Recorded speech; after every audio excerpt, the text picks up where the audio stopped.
Boom. There we go. Hey, we got it. Hey, what's up, everybody? So it's Wednesday night, and we are making a commitment to be present and show up every Wednesday night. Here and there and everywhere. So if you're joining us, welcome. Just to kind of check in, to chat live, just to, like I said, to be present. Not just Take a breath. Take a breath. It's been crazy this year. It has been crazy this year. And so it's nice to reconnect, I guess you could say. Yeah, and just leave things, even if you don't get to watch now, you can watch later. Right, yeah. Share some of the things that we're thinking about, things that we're sharing, getting ready to share, things that we've been seeing. So we thought it'd be fun, like every week, to have like a different topic. And I went old school on this one. Yeah, this was like one of our very first blog posts. Yeah, so hint, we are kind of not revamping the blog, but we've got a lot of content getting ready to be pushed out. And it made me start thinking about, hey friend. It made me start thinking about our very first blog post. And I think I wrote it, and it was not very good. It's very short. I thought it was great. Well, it's great, like in theory, but in terms of a blog and how it goes, it's not the best. And so the blog post was all about pretty versus pedagogy. And what got me thinking about it later, here's a spoiler alert, is there's an entire chapter in our new book that's coming out in January on pedagogy. And so it got me thinking that I thought that'd be a really cool topic just to get on and chat about, like the idea of things that look really good and I guess the term is sparkly or eye-catching. I think that right now, a lot of educators, we're all in a weird spot right now. And so I think that... You mean like between a rock and a hard place? I wouldn't even call it that. I would call it like a tsunami and like a rescue ship or something. I don't know. And so, some of us are thinking like, how can we go? Not some of us. All of us are thinking about how we're going to go about teaching the rest of the year. And I think that a lot of us are looking at it and we're trying to prepare. Right? We're trying to get ready for what's to come because some people are actually going back to remote learning. And, thinking that through now and getting those resources and stuff ready, it got us reflecting. Yeah, and we're just like any other teacher. We're on break, we're relaxing, we're wrapping Christmas presents, and we're also looking for new ideas and things that we want to do with our kids when we come back. And I'm just noticing a lot of things that when I click on them, I'm like, oh, this looks really cool. Like, look at this Jamboard slide, or look at this header for Google Classroom or whatever. But then when I actually go in and look at it, there's not a lot of academic. There's nothing there. Yeah. There's nothing that I personally could use in my classroom. And that's kind of the whole purpose of that post, is this idea of where is that line where you want something to look nice and you want it to be eye-catching to our students. We know that they're digital learners and that's going to get their attention. But then also that idea of being academic, right, and being rooted in pedagogy. And so I don't know. I think what it all boils down to is that you just always need to start with what the standard is, right? So you always look at the standard and you're always thinking about how are your students going to achieve that standard, right? And then you back into, well, how do I want to deliver that content, right? Like, how are we going to go about learning that? Is there a way to use technology somewhere along those lines?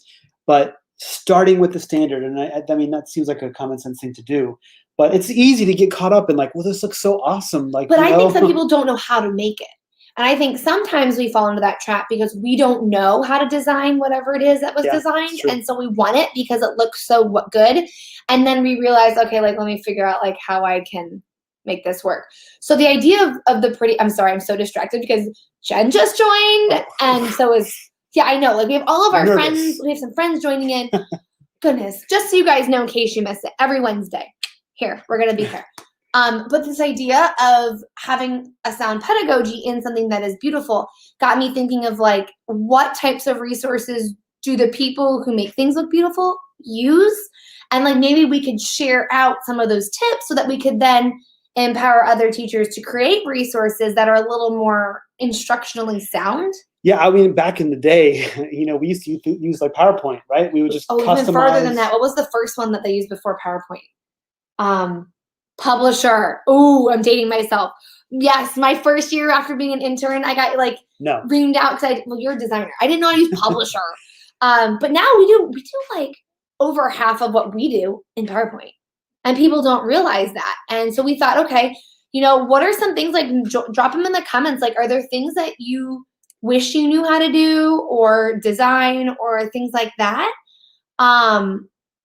Pixel art mysteries and digital breakouts. Yes, those can be fun. I think those are good ways. But again, and those can also be highly academic. Like digital breakouts, you can really take that to the next level, especially with embedding things like Flipgrid on there, because then the kids have to talk about how they solved, right? And so that just demonstrate their learning. Yeah. Pixel art. At first, I'm like, but then if you think about it, if you're using it to demonstrate something that you've learned or to represent something that you've learned, and then you have to just explain it, then it 100% could be rooted in pedagogy. Yeah, anytime the kids are creating something, you're already up. Yeah, so that idea of how do we empower, is it that teachers just need a little bit more guidance on how to empower it? Let's be real, we need more time. Yeah. I think some of it is we need more time and that's why we take some of these things. But like, I have to be honest, like I got suckered in down the rabbit hole of like some really cool Twitter feeds and things that people were really enjoying. And then I realized that it was like, draw a face on the snowman. And it's cool, but like there's very few places that I could use that. So this idea of pretty versus pedagogy, as we're preparing for the new year, really having that critical eye, I think, of what my students are doing with this. And is it like that surface level, or is it allowing them to dive deeper into the learning? And their surface level is good sometimes. Like I saw some really good, like gauge your thinking or like SEL kind of things, like grab a Post-it for how you're feeling. But even then, like it kind of outed some of those kids. Yeah, I think that too, it's really easy for like K1, 2 teachers to slip up there, because then they think like, oh, well, my kids can't do that, right? Or like, it might be too hard for my kids. And actually that's not the case for the most part, especially when it comes with remote learning, because these kids are very fluent with how this stuff works now, and they can configure it in different ways and figure their way out of problems and troubleshoot faster. Oh, look at that. Pixel art to teach programming. Oh, perfect. Duh. There you go. That makes sense. But like I've seen people. I'm sorry, we can't see who that is. I know, making pixel art just to like. We're not on Facebook. Teachers. So we're like on everything. Yeah. I don't even know which screen to look at. So if you drop your name in there, we'll start calling you by your name. I'm so sorry. We've been. Oh, pixel art reveals. They don't know what you're talking about. Sorry. I'm reading comments on the other one. But okay, so I thought it'd be cool to kind of share some of the favorite things that we use.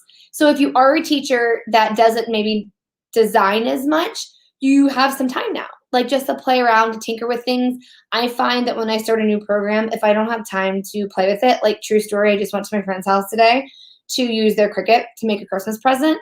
I own a Cricut.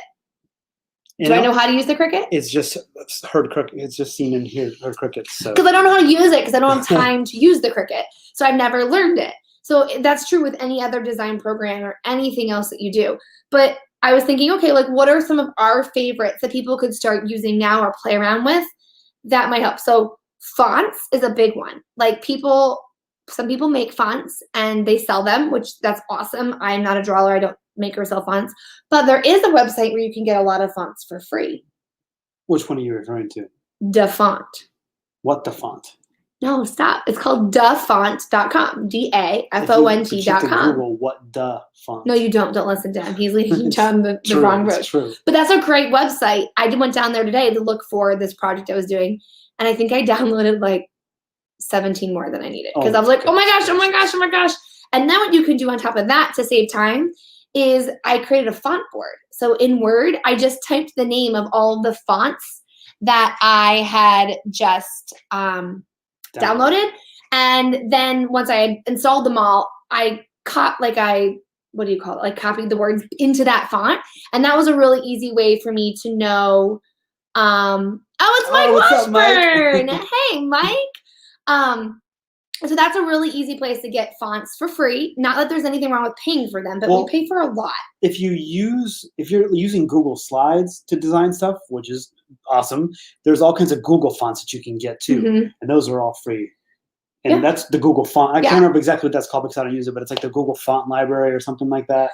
Another program we use a lot to design in, besides PowerPoint. Adobe Spark? Mm-hmm. Yeah, Adobe Spark. And I'm pretty sure that they have educator accounts, don't they? Yeah, I'm sorry, I'm waving at everybody online.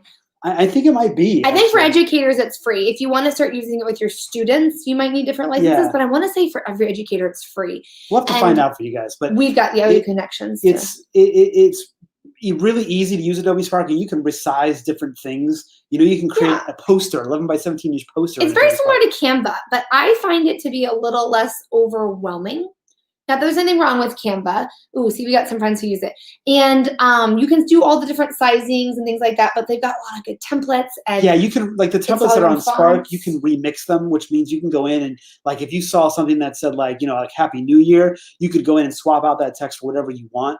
And so it's a little bit faster, I think, to use than Canva. And there's, I think, more attractive designs, more modern. You can also like create like a logo or like a style of fonts and images that you like if you're someone who either brands things or yes, you can. Priscilla said, you can set up a Christmas account. A classroom account. My mind's on something else. You can add them. Oh, she said it's free for kids too. That's awesome. Our district uses Adobe, so we're not quite as familiar with the free things because we always like to be transparent if something's going to cost money. But that's definitely a program that I would pay for or like try to get my school to if you couldn't have access.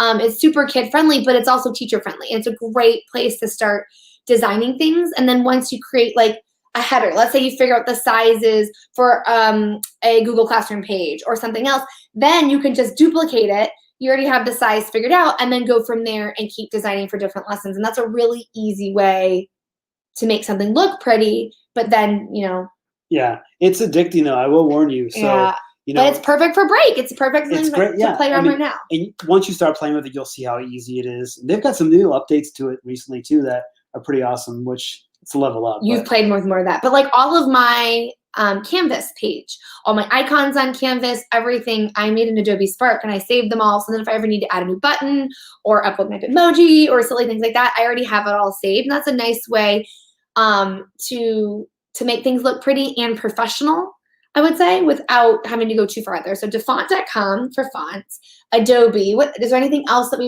use iMovie a lot, but that's more for video editing. Anything else? Noun Project. If you're looking to design, you do have to pay for that for a subscription. But that's full of icons, but actually, images. I don't even know if you know this, but in Adobe Spark, if you use Adobe Spark, you can load all those icons. They already have an icon feature too. But that's what I'm saying. So let's say, for example, you wanted an icon. You can have just a square image, search for the icon, and then just download that icon with a transparent background.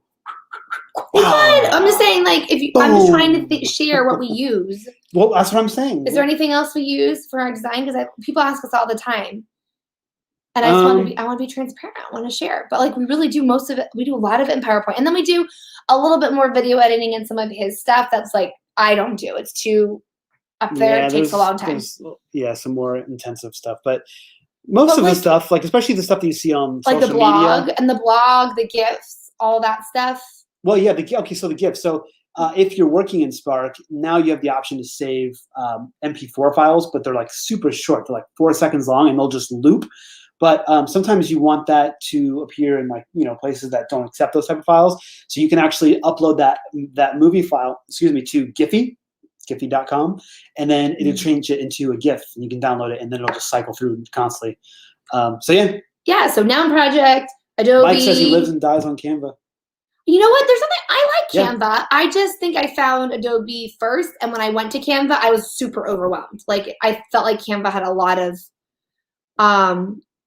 DaVinci Resolve is a great program sitting between iMovie and Premiere. Mike, is that free? I'm familiar with that.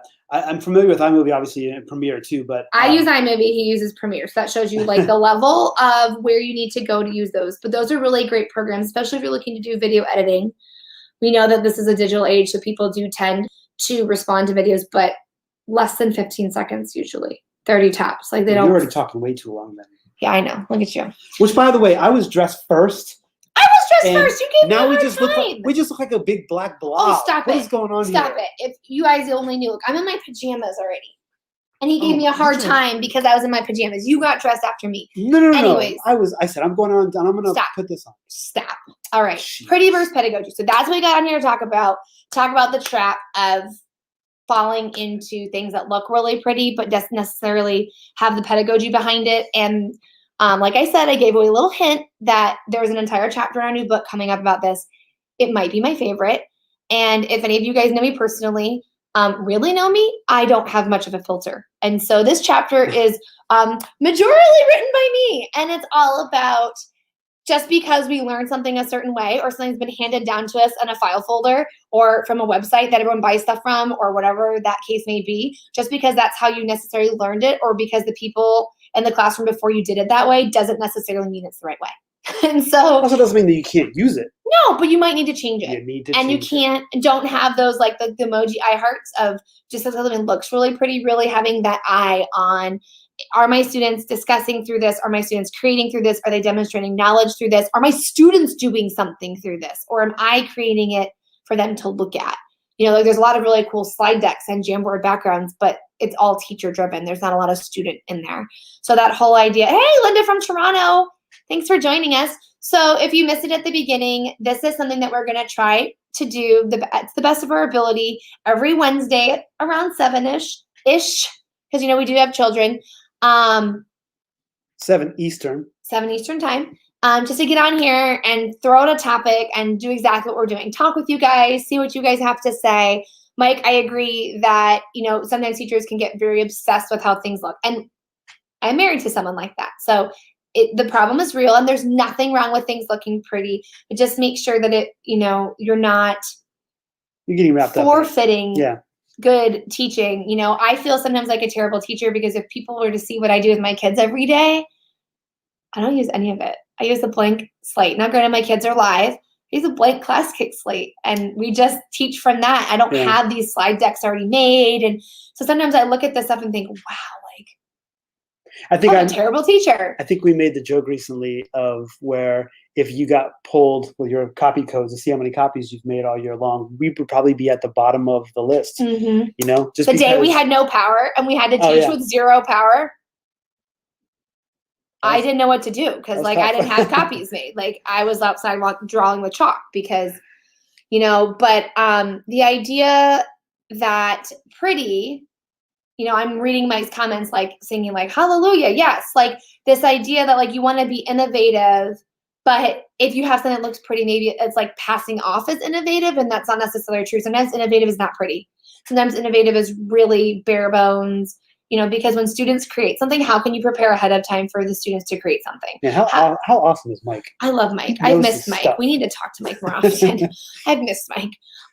You know, and I'm not trying to like nail anybody who sells pretty looking things or likes to use them. I just feel like there's a huge population of teachers who don't know how to create that. So then they take what they can get because it's the best thing that they can find.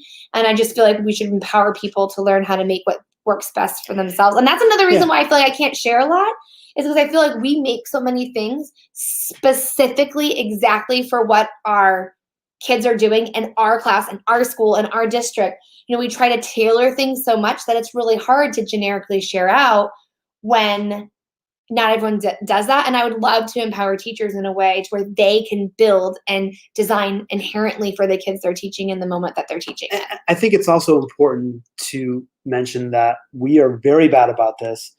We don't like to reuse things very often. Yeah, that is true.